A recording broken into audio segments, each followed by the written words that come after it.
It looks like it is 6 o'clock, and you guys, if you've been here before, you know how I know. I hear those bells in the Breslin Tower that are so beautiful. But since it's telling me it's 6 o'clock, I think it's time to go ahead and get started.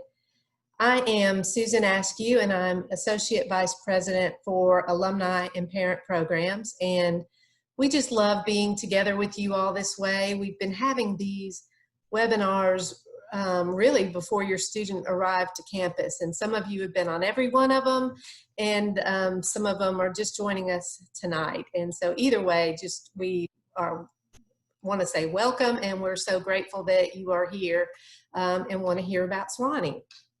And we usually have about 300 people on these calls, and then about double that watch the replays.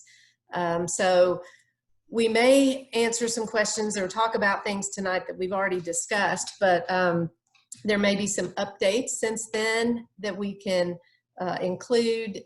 But I think you will learn some new things tonight as well. So what I'd like to do is we're going to hear from our Vice Chancellor in just a minute, but we are joined by several colleagues who work directly with your student, and we're going to hear from them because they have a lot of information to share as well. And I'm going to quickly let you know who is here, and then we will move into the program. But Lauren Goodpaster is here, and she is the Associate Dean for Campus Life. And we have David Ships, who is the Acting Vice President for Risk Management, but he's also the Director of the Babson Center for Global Commerce. And then we have Nancy Berner, who is the University Provost. And you guys asked some questions ahead of time, and they will be able to answer some of those for us. But what we're going to do first is hear from our Vice Chancellor Ruben Brigety. Thank you for being here with us tonight.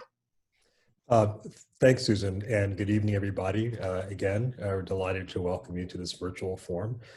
We are trying our very best to be as open and as thorough with our communications as possible, particularly during this time of COVID. And this speaker series has been one way for us to do that, so I hope you're finding it useful.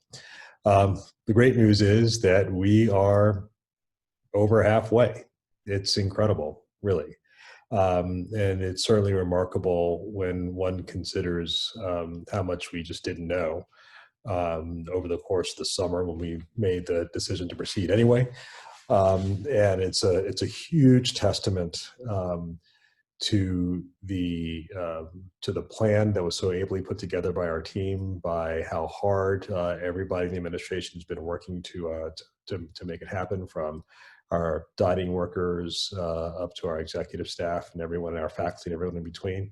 And it's also a testament to the overwhelming majority of our students who are trying very hard to do the right thing most of the time.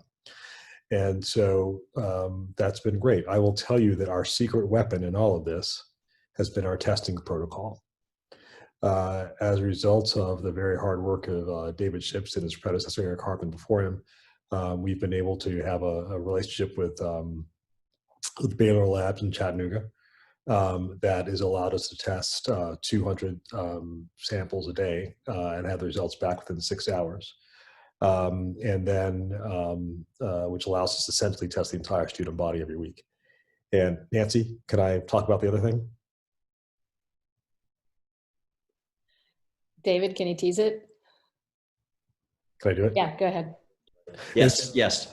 And so the other thing that we've been working on for weeks now, and I'm very excited to announce, is because we're now at a point where I think we're ready to do it, is that we are building our own lab here at Sewanee, so that we think it'll be able to go live by January with all the certifications that are necessary, which will then allow us to test 400 samples a day, and also. And in worst case scenario, have our own redundant capacity here, which will allow us not only to dramatically decrease the cost of the individual tests, decrease even further the response time that it takes to get the tests back, but it's just also really cool, particularly in the context. You know, it's funny, I had in our house back in Virginia, we had my wife years ago had a whole house generator put in.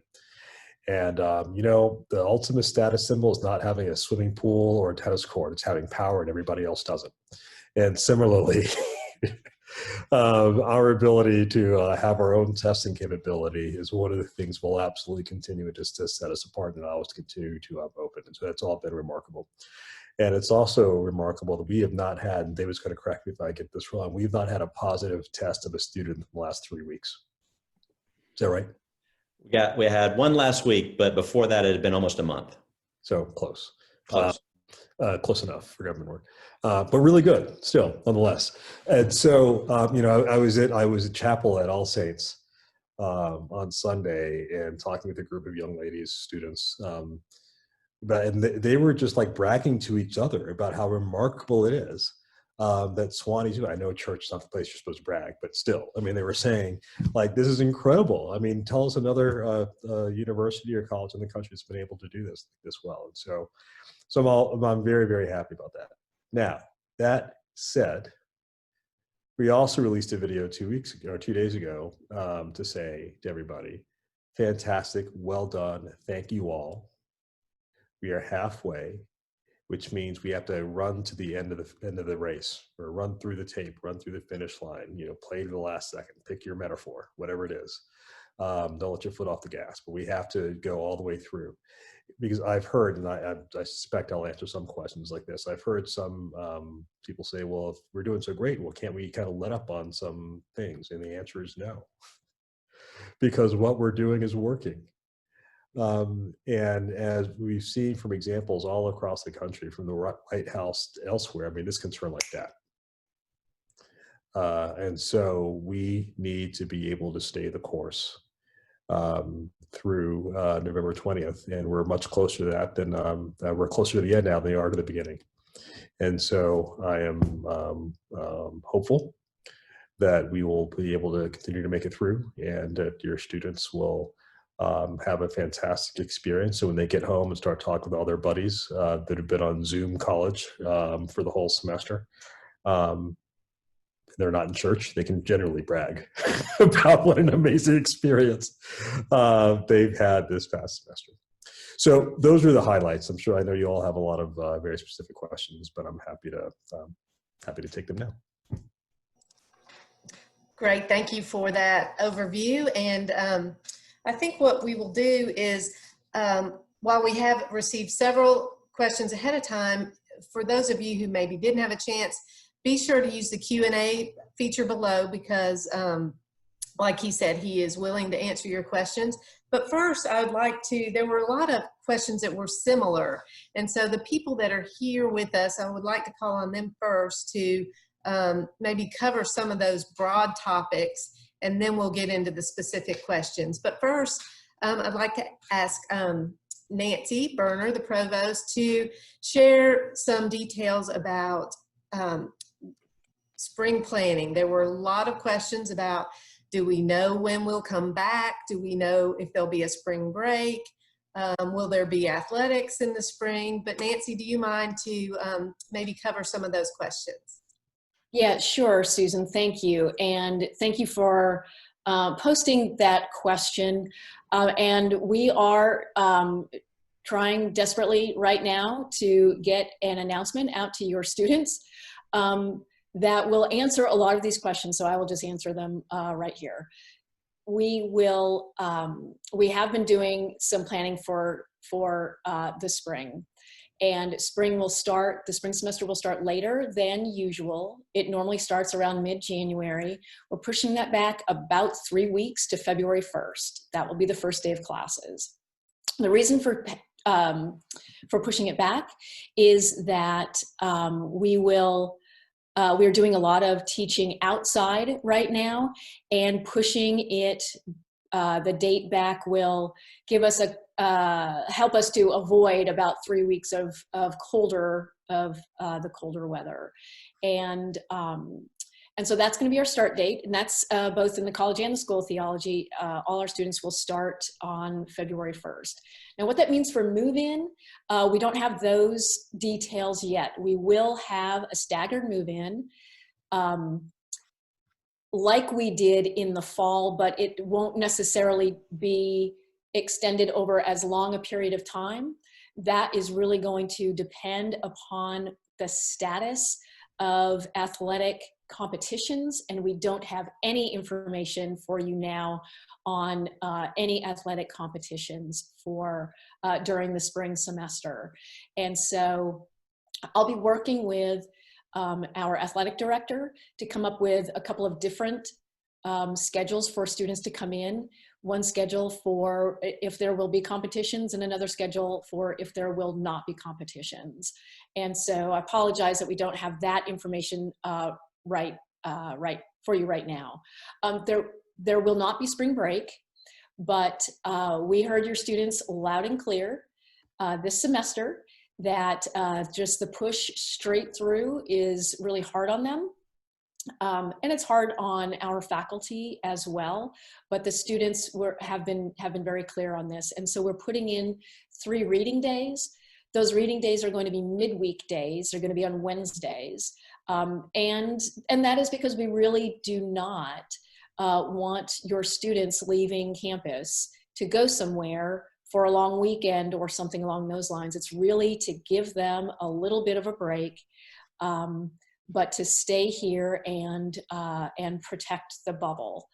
And let me see, so that was the reading days. And then Susan, what else was there in there? I'm sorry, that's trying to. Yes, and I think you might have touched on it, but given that things went so well this semester, and as we're fully planning to be here this in the spring, Mm-hmm. will it look identical, or there'll be changes?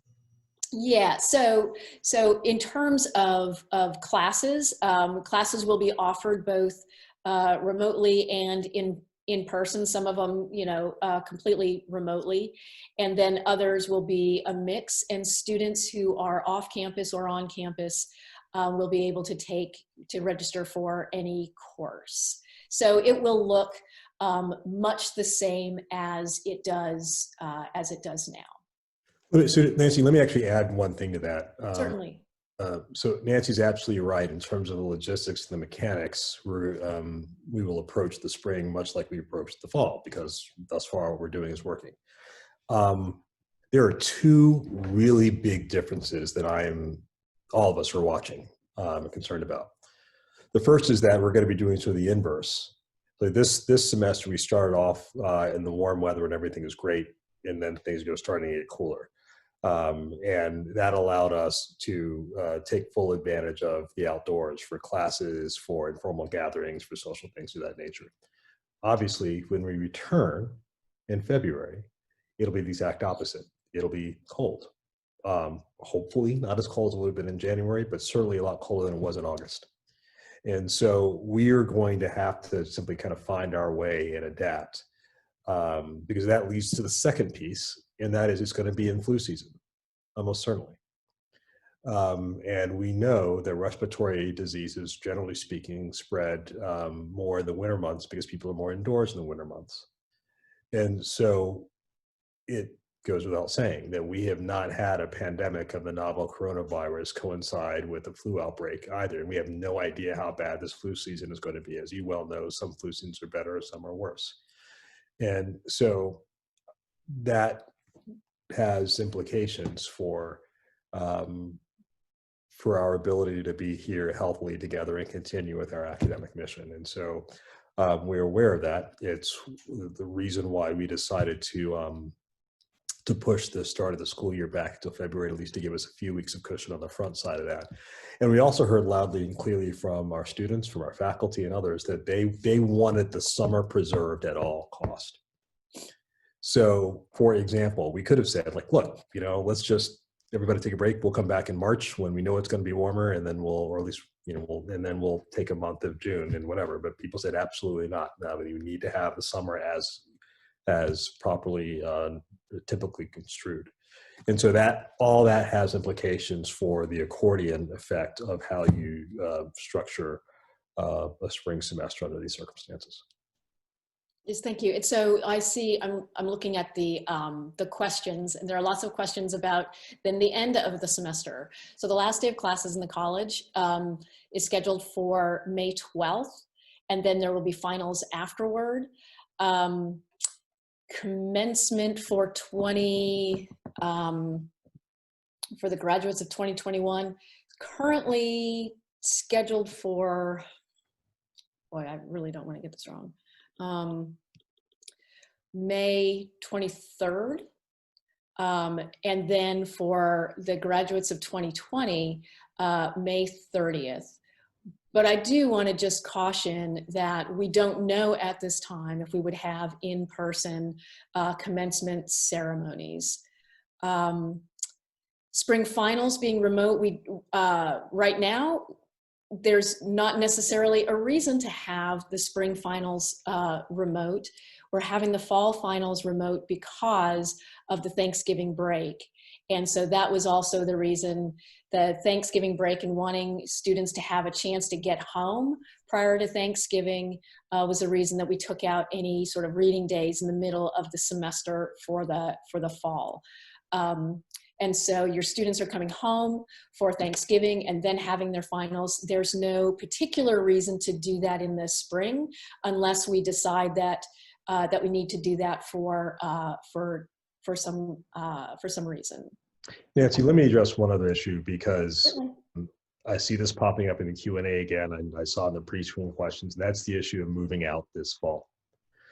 Let me talk about why we, notwithstanding everything, we are still requiring students to move out. There are several reasons.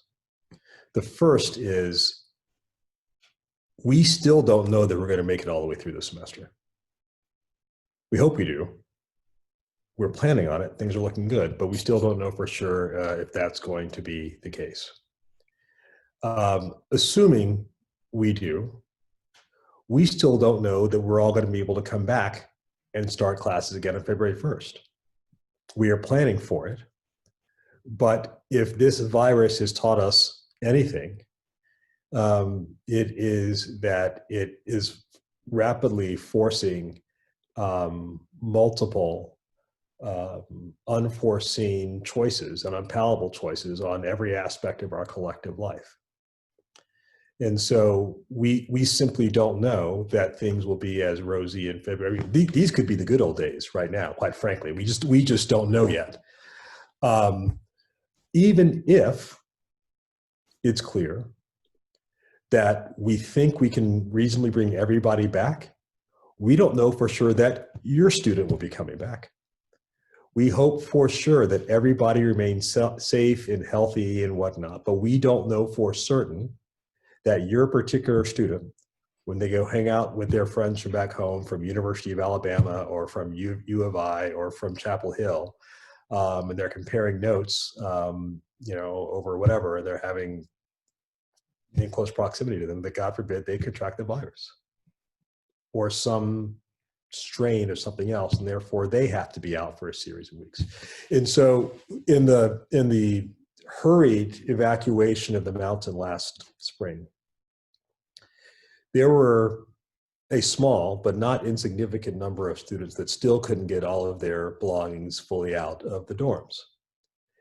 And trying to get their materials back to them, trying to figure out how they were safeguarded, all these sorts of things was a nightmare, just in those relatively small cases. And you take that and you multiply it by 1,700 people for an indeterminate period of time, or some significant fraction thereof, and it becomes an even greater magnified problem, which is why we specifically instructed everybody to take a minimalist approach in terms of what they're going to be bringing back with them this fall.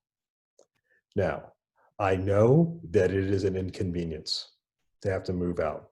I get it. I absolutely get it. I regret it.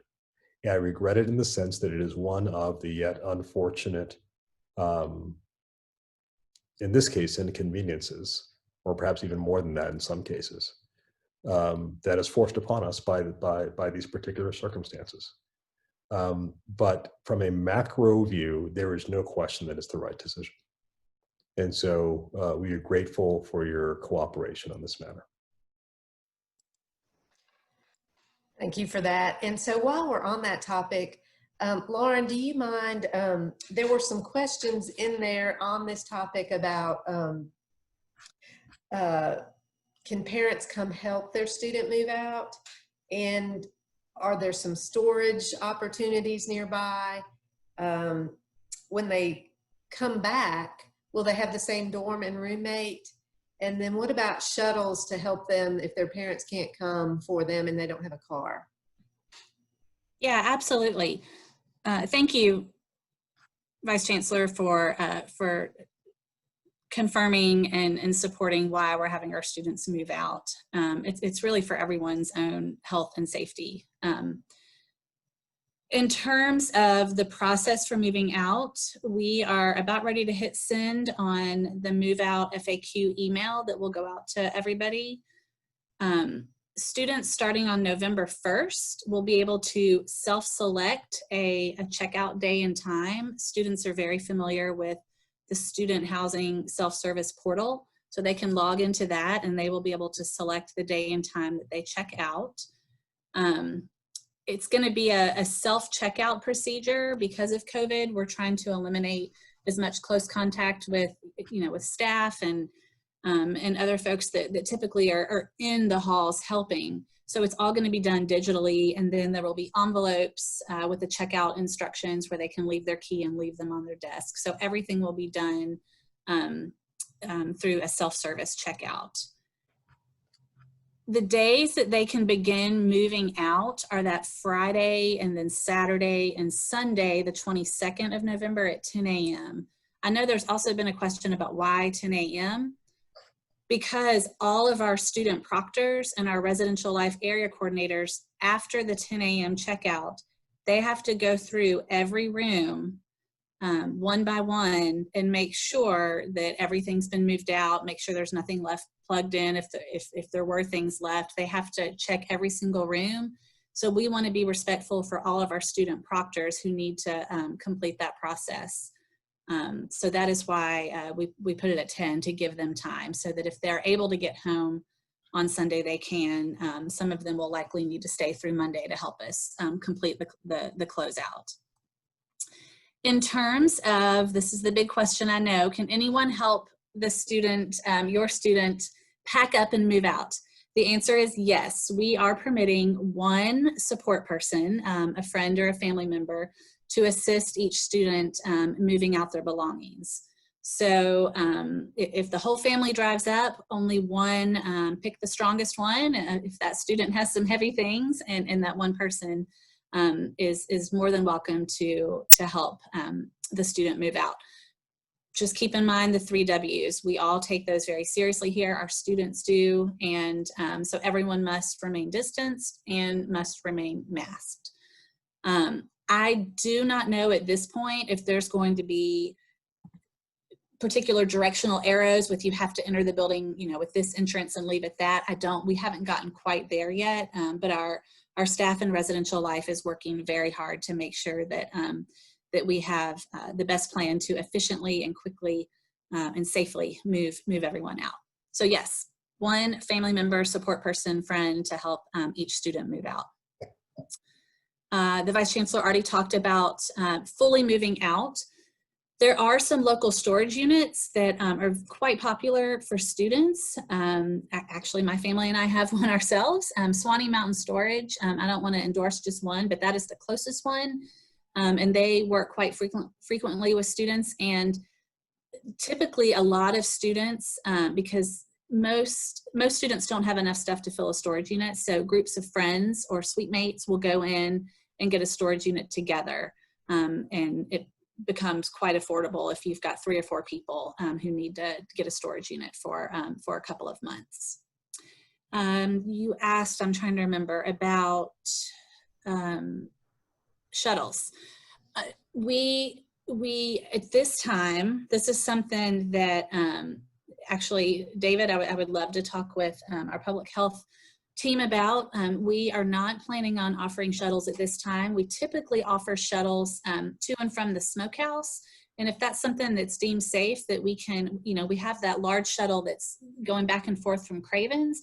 If that's something that we can work out to take students to and from the smokehouse so that they can then get on the large Groom shuttle and go to either Nashville or Chattanooga, and I think it still goes to Atlanta, don't quote me on that, then that is something that we will absolutely explore, because for students that don't have cars, the smokehouse is only 5-10 minutes away, but if you don't have a car, that's quite a long walk with all your stuff. So that's something that we can absolutely explore.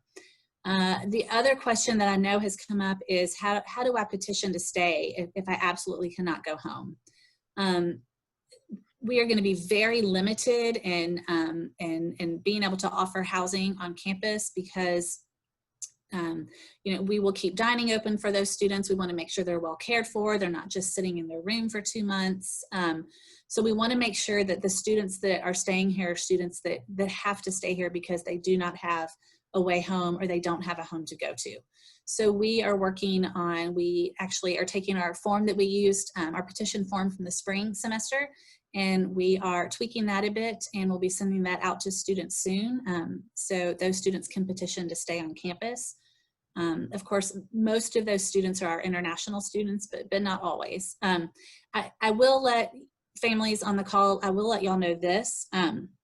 One thing that we have gotten a lot of questions about is internet a reason to stay? Internet is not a reason to stay for the entire winter break, but it would be a reason to let a student stay through exams, because if they don't have internet, or reliable internet at their home, then they can't take their final. So that is something that we have to consider for final exams, but it would not be a reason to keep somebody over the entire break. But that petition will go out soon. Susan, did I cover? Yeah, I have some more questions for you, but while we're on that, that I'll get to later, but on that topic, I think the only one is, do you know if they will get to keep their same room and roommate? Thank you. Yes, there are no plans to move anybody. Great, thank you so much. Sure. Okay, but stick around, because I have some other questions for you. Okay. But now I'd like to call on David Ships. There were a lot of questions still about just the COVID and our testing, and even some new questions about a flu shot, since we've notified everyone about that. So David, do you mind? Yep, not a problem. Thanks, Susan. Good evening, everybody. To echo the Vice Chancellor's introductory remarks, the testing program continues to progress quite well. It seems the students have certainly gotten into a routine. As you know, they test on a specific day per their last name. And I just am so proud of how the process has become part of the daily flow of life on campus. The test facility is open for 5.5 hours each day, Monday through Friday. And we do have the luxury of testing students every week, as you know. And certainly, as the Vice Chancellor and the Provost mentioned, there's a fair amount of excitement about the prospect of our own lab coming online, and we're working quite diligently to make sure that happens in time for January, which at a high level will simplify and also speed up even what we already enjoy today and enjoy during the onboarding process. And so I invite all of you to go to the website and look at our daily metrics dashboard. It's updated early each morning around 6 a.m. with the latest results on the tests administered, anything about positivity rates, as well as information about the surrounding counties. We started out with a weekly synopsis, if you will, of our tests. And as we've gotten deeper and deeper into the semester, we've shifted over the reporting to be more appropriate to surveillance. And so while the first format was quite popular, we decided to keep both. And so you'll find both the weekly synopsis as well as the daily surveillance summaries, both on the same page on the website. So we are working to be as transparent as we possibly can be as it relates to test volumes and results and positivity rates as time goes on, which thankfully continue to be to tell a good story overall. Flu shots are going to be required of students. You should have already received word to that effect. That is for a couple of reasons, not the least of which is because of the similarity in symptoms between COVID-19 and the flu. And so to the extent that fewer people have those symptoms, that will be a win for the local healthcare systems and for the university, frankly, in many different ways. We don't know yet how it's going to present itself as it relates to being the combinations of flu and COVID happening at the same time. And we are preparing ourselves for quite a bit of activity. And as you know, just under normal circumstances with the flu, it's active on campus when the classes are in. And so flu shots are being administered this week. It's Wednesday, so it's our third day of flu shots. We are collecting tests from about 300 students a day, and nearly everybody is getting flu shots simultaneously to when they do their COVID test. And so very fortunate to have all that take place. For those of you that are familiar, it is happening right behind me in Fowler, our gym, and going quite well. And so all of this, I think we have a lot to be thankful for in terms of the resources available to us and the willingness by so many people to put the program in place, and more than anything, the embrace of the students for everything that's going on while it's underway. So I hope that answers many of the questions, Susan, and I'm happy to take any others. Great. Can I ask you a few more? Mm-hmm. When you're doing about 300 a day, but when they leave in November, will there be some full sweep of testing, or how will that work? Currently, thank you. Yes, currently our last day of testing is the Friday before the last week of class. And so we're going to test as usual per our current program all the way up to the Friday I think it's the 13th of November. And then the testing for this semester will end. And some students I think are probably going to be leaving at different times during that week. Most students will depart obviously on the last day, which is that Friday. And so we'll go dormant with testing for this semester, and then pick it back up again, as the provost mentioned, when the new semester begins February 1st. There will be very likely a more compressed version of onboarding, because we are planning to benefit from having all of our facilities on site. We won't have the requirement of couriers going to Chattanooga. And it's almost as if as tests are administered, they can go to the lab. So there'll be quite a bit of advantage from a process standpoint for onboarding, which is going to be even more of a step in a positive direction from an experience standpoint for the students, because obviously they're going to be excited about getting back to their dorms and with their friends and back in classes. Great, thank you for that. And then I don't know if this will be for you, David, or the Vice Chancellor, but it's related to our COVID protocols. But we are now, there are a little bit more visitors allowed on campus as prospective students. And so does that now open it up for parents to be able to visit? No. Let me explain why. So we are focusing on essential travel to the domain only as a means of trying to arrest the spread of this virus. So obviously, faculty and staff who don't live on the domain that have to come here to work are essential. I know that you all love your students desperately. You're visiting them at this point in the semester is not essential for the functioning of the university. And as somebody my mom visited me at the Naval Academy every chance she got.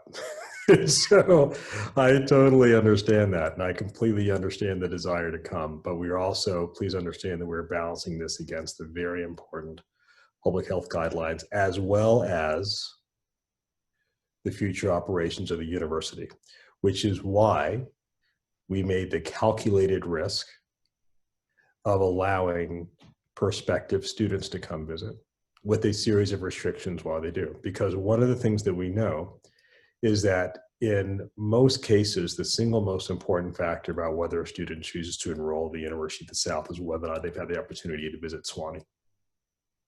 Either because they are legacies and they grew up coming here, or because they're able to come visit. And so and obviously it is vital that we are able to build a freshman class that will want to enroll and that will allow us to meet our enrollment targets. And so as a result of that, we made the decision that allowing prospective visitors was indeed a mission critical visit. But even those who will be coming will only be able to come with one person. They'll be doing guided tours. They will not be able to stay in dorms overnight. They will not be able to go visit academic buildings. And we will otherwise be limiting their interactions with students, because the real big threat is close proximity between students and visitors from the outside. So you see your person, your student, you give them a hug, kiss, sweeties, haven't seen you in a long time, it's great. You may be COVID positive and maybe positive for the coronavirus and not know it. That then gets to your daughter. She then spreads it to her sorority. They then spread it to their lacrosse team, whatever, right? I mean, and so because the students themselves are living in such close proximity, and that's why when we hear these kinds of questions, well, my professor lives off campus or the clerk workers live off campus, why can't I go and why can't my parents come? And the reason is that we have to, protecting the bubble fundamentally means creating a bubble around the students. That's the most important thing, because they're all like so much tinder together because they're so densely packed. And quite frankly, it's also one of our greatest successes this semester was catching that small outbreak that had sort of taken hold amongst members of the baseball team. I guess I can say that because it's been widely reported. I hope I'm not making a HIPAA violation, but I think we can kind of say that because our surveillance allowed us to catch that very, very rapidly. And had we been even sort of 4 or 5 days later, we'd be in a completely different world now. So that's why. David, do you want to add anything to that? No, I think that's right. I think our current program of our strategy, if you will, of student first is clearly what's allowing us to be successful. And so it is all about protecting the student population as it relates to tests, and especially as it relates to knowledge of their interaction with each other in the event a student tests positive. And as recently as last week, and you can see this on the dashboard. And in fact, when you go to the dashboard and you can hover over some of the metrics, you can see the dates, and we're being very transparent about the activity on campus. But it's a result of our ability to contact trace within moments of knowledge of that a positive that allows us to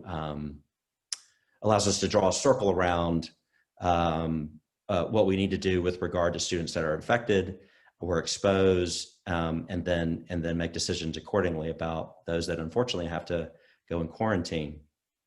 Related to that, and I'll just add, I've seen on the chat questions around room visitations, and Lauren may be able to add to this, but at a high level, the strategy that we have is working as it relates to that particular policy. And as you know, or as some of you know, it has been asked, what about this student-led effort to try and sort of solve for allowing a more orchestrated effort of allowing students to perhaps visit each other on a room-by-room basis, with the goal and with the strategy of making sure that it allows us to inform contact tracing in the event that it's necessary. And we continue to think that that's just a wonderful exercise, and endeavor. And one of the public health people on my team is collaborating with the student group, the SGA, that is intending to assemble this. And so she's working as a subject matter expert. It's a wonderful collaboration, and it is absolutely student-led in the name of ensuring and in helping advance that knowledge around the potential to contact trace if we need it. And that's exactly consistent with everything around registered events on campus, going through our registration system called Engage, so that participants at a particular event are known in the event we have to know them.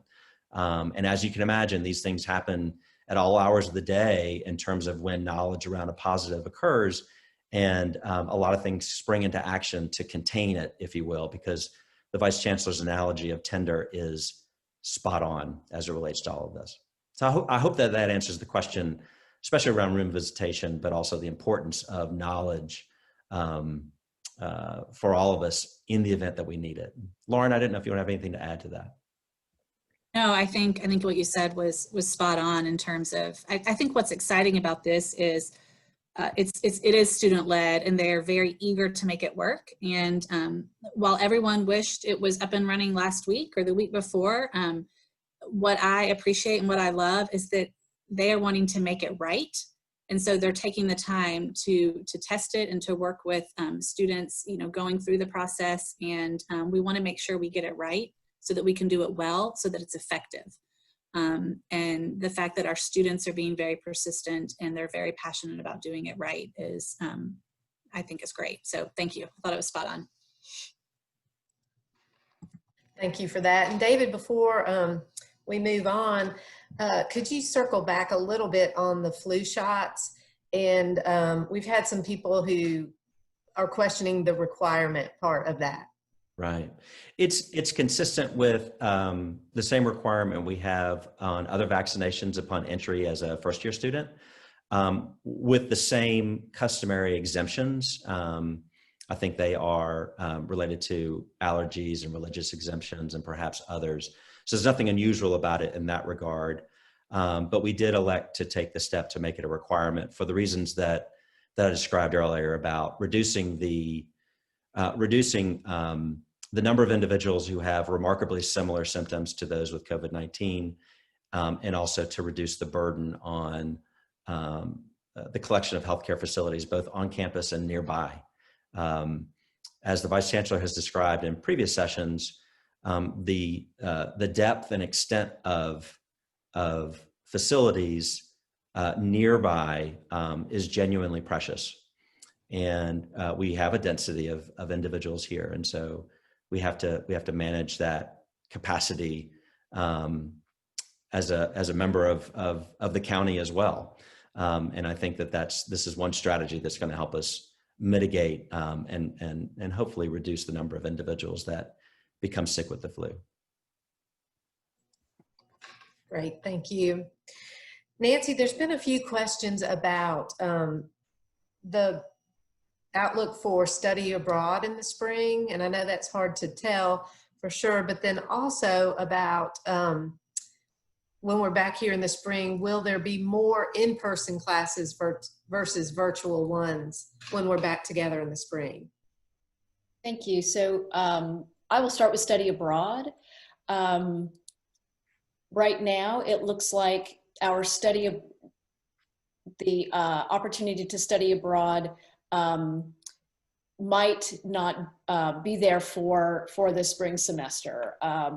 Our Office of Study Abroad is keeping good track of the programs that offer study abroad, and a lot of them are canceling. And so if there are programs that are running, and then we have students who want to take those programs, they are allowed to study abroad in those countries that we can send students to, either because they'll accept us, or those countries that are not closed.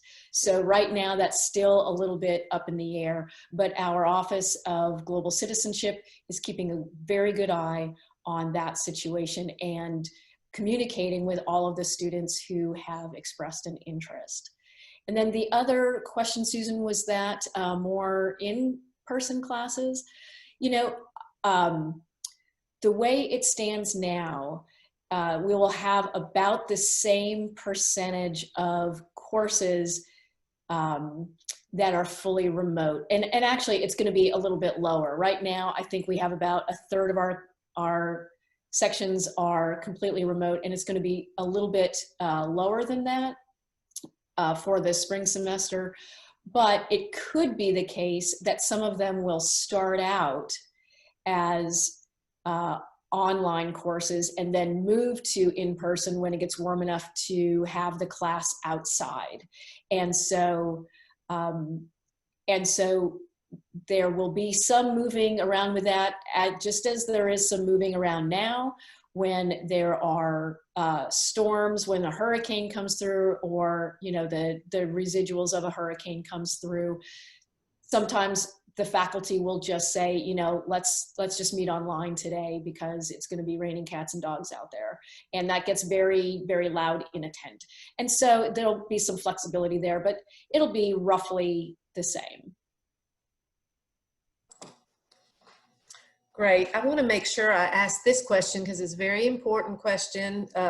We're under a month from a presidential election, and a lot of parents are asking, will students be able to leave the mountain to vote?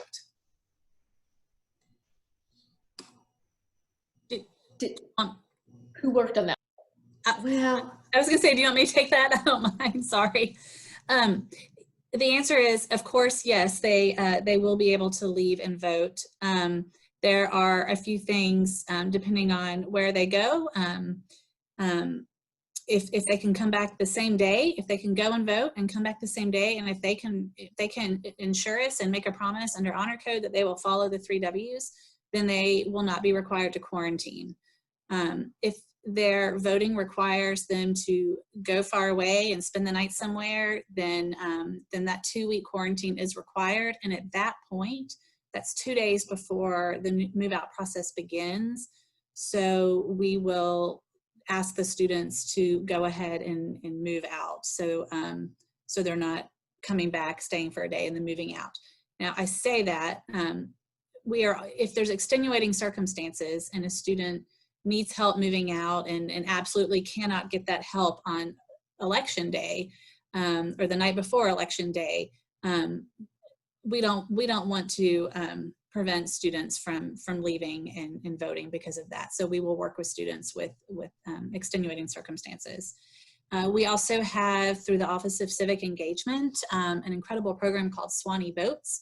And Lauren McDonald, who is I think class of 2019, if I'm not mistaken, works with this program and has been working day in and day out to help students with mailing their ballots. She's got stamps all up in the office for students, getting registered for absentee voting. So she is also an incredible resource for your students. So if you talk to your student and your student is not sure what their plans are and they're confused about the process, please encourage them to reach out to the Office of Civic Engagement, and Lauren McDonald is the person that works with Sewanee Votes. great. Thank you. Thank you for that. Lauren, while I've got you here, have just several people asked this question, so I want to make sure we answer it for them. Excuse me. So what about back to the move out, and what about taking bikes, or could they store them next to their dorm? Sorry, I was on mute. You know, we haven't had that question with bikes. Let me check on that, Susan, if that's okay. I'm not sure who asked that. I know we encourage you to take your bike home, your car home, just because it's a safer thing to do. I know if you cannot take your car home, all cars are asked to be moved to the lot off of Kentucky Avenue. With bicycles, and I'm sorry I don't know that. I just don't want to give you an incorrect answer, but we will check on that. We will find out the answer, and then Susan, if you will help us get that answer to the right person or people, we'll make that happen. Great, thank you. So Muted, Lauren, please. There's been a couple questions about food, and we don't have Chef Rick with us tonight, but I feel like you work really closely with students and can share some information about some late night options. And has there been a change in Sterling's and the meal plan? Sure, I think I can speak to most of that. I'll ask my colleagues. The Sterling's meal plan, was that decision to defer that? Is that correct, that it's still on the meal plan? I believe it's on the meal plan. And that was to decrease the density, right, at Leclerc. Correct. I have not heard that it's not on the meal plan. In terms of late night options or other options, absolutely. We still have our food trucks that we are bringing to campus. We have a food truck every day. Some are more popular than others. Some are late night. There's a specialty coffee company that came this morning. I actually went and got myself a pumpkin spice latte. And those are going, some nights are a hit and some nights are not a hit.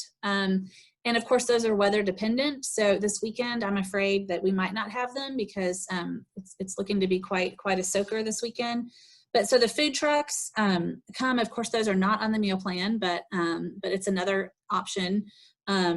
We have started the late night at Craven's events. So this covers food and it covers late night activity options. So on Friday and Saturday nights at Craven's from 9 to midnight, we have different student organizations. Well, actually, it's not just student organizations. Student Life is sponsoring a night. Some of our faculty from foreign languages are sponsoring an international karaoke night. They're going to be pre-recorded TikTok-style karaoke that will be shown at Craven's, and so they are going to run that night. Some of our Greek organizations are doing nights. Several different student organizations are hosting those late night at Craven's, and each one of those programs also offers food. Now, it's not a full meal, but it's still snacks and food and substance-free, alcohol-free drinks. And we've only had a couple so far, and they've gone over pretty well. And so we're excited because it's just something else for students to do that is a fun, safe, healthy way for them to get together. Does that cover most of the late night? Oh, let me say one more thing. Sorry. We also launched last week a program called Sewanee Shops. And so on Wednesdays and Fridays, students are able to put in an order for the Walmart in Deckard, Tennessee, just an online pickup order, and staff from Student Life on every Wednesday and Friday morning drive down the mountain. And I have worked with the general manager there, who has been incredibly nice to work with. And they have all of the Sewanee orders put together for us. And so we pick up the orders for the students and bring them back up to campus to the Bishop's Common, and the student picks up their order. And it's mostly been food items so far, and one plastic pumpkin for trick-or-treating, it looked like. That was stuffed in one of the orders. But so that's another way for students to get, their favorite snacks and treats. Great, thank you. Thank you for that. Vice Chancellor, I'm going to ask you to just sort of give your viewpoint of what the morale is sort of on campus. I know you meet with students a lot in your home, but also you're really involved on campus. And we've had a lot of parents just express their thanks and gratitude for all we're doing, but they're just kind of wondering what the feeling is from the students. And I wondered if you could share what you're feeling from that. It's a good question.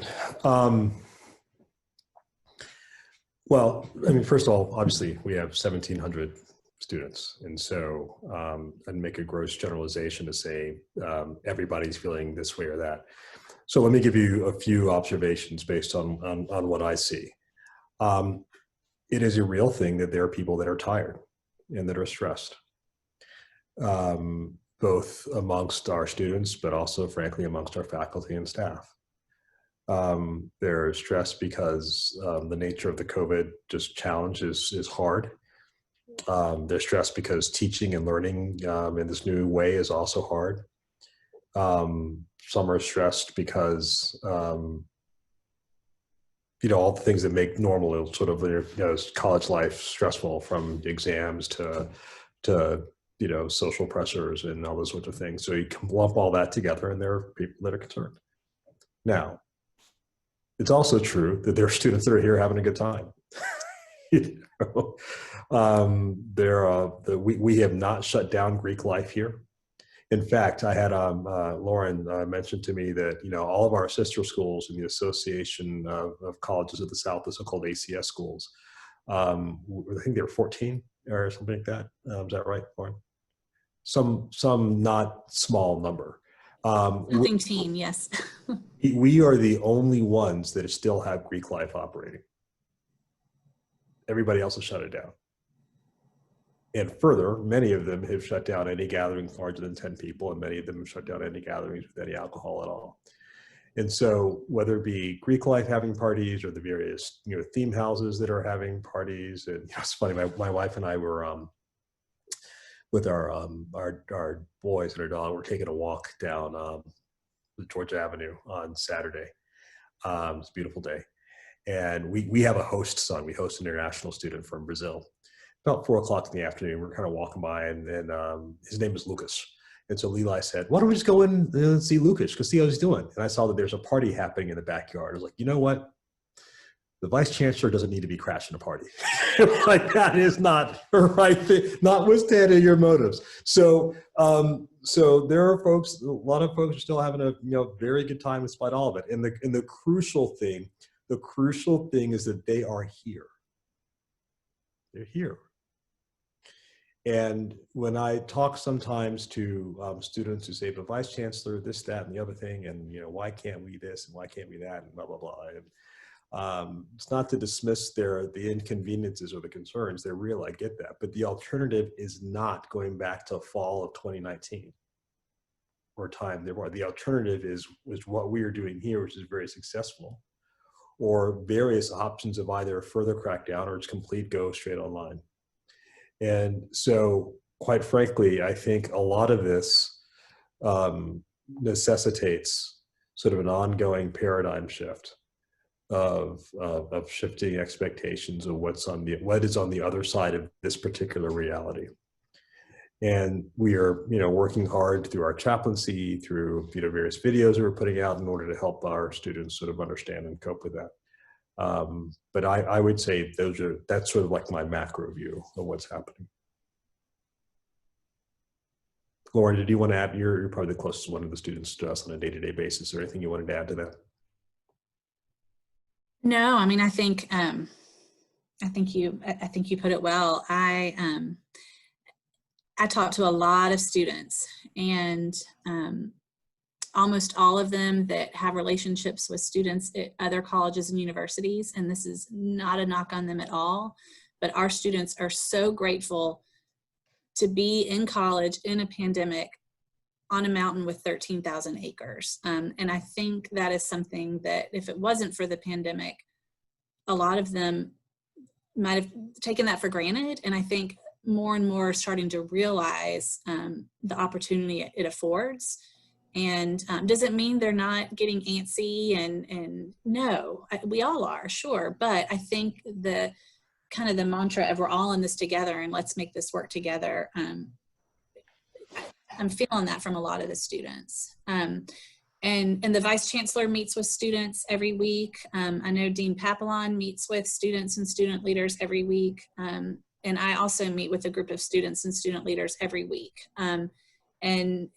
And we talk about different things, but it's really just so that these students have touch points so that they can let us know how they're doing and let us know what we're doing well and what we can do better. So I consider it a gift to get to spend time with those students every week. But we're always here to learn from them and hear what we could do better. But yes, I agree with just about everything you said. I think you put it well. Thank you. Great, thank you for that. And before we wrap up, seems like maybe we weren't very clear on the move out dates. Do you mind just to say did we start at 10 o'clock on Sunday, or they have to be out by 10 o'clock? So it's Friday to Sunday is the time? Correct. Yes. Okay. Yeah, and the students will receive an email with instructions on, you know, how to pick a particular day and time slot. Great. Well, there are a lot of questions it seems like we answered before people had a chance to ask them. So we'll follow up with you all. And we also recorded this, so there'll be a replay, but we'll maybe look at having another one of these, and we'll have more information about maybe planning for next semester that we can cover for that one. But Vice Chancellor Brigety, would you like to say anything before we say goodbye? We are all just grateful for your continued support and cooperation. We understand this is a summer like no other, and while all of us are looking at the macro issue, I mean, for you, you're looking at your student. And please know that we are doing our very best to provide the individualized support that is necessary for students on an individual basis, even as we're keeping the big picture open. I'm one who believes that feedback is a gift, even if sometimes it's hard to hear. So please keep it coming, and we will continue to dedicate ourselves to get it right and make sure our students are safe and make sure that we can get everybody educated and get home to you successfully at the end of the semester. Fantastic. Well, thank you all for being here, and especially the colleagues who just provided really good information. So I hope everybody has a great rest of the week, and we will touch base with you when we set another one of these on the calendar. But thank you all so much. Thank you. Take care. Thank you.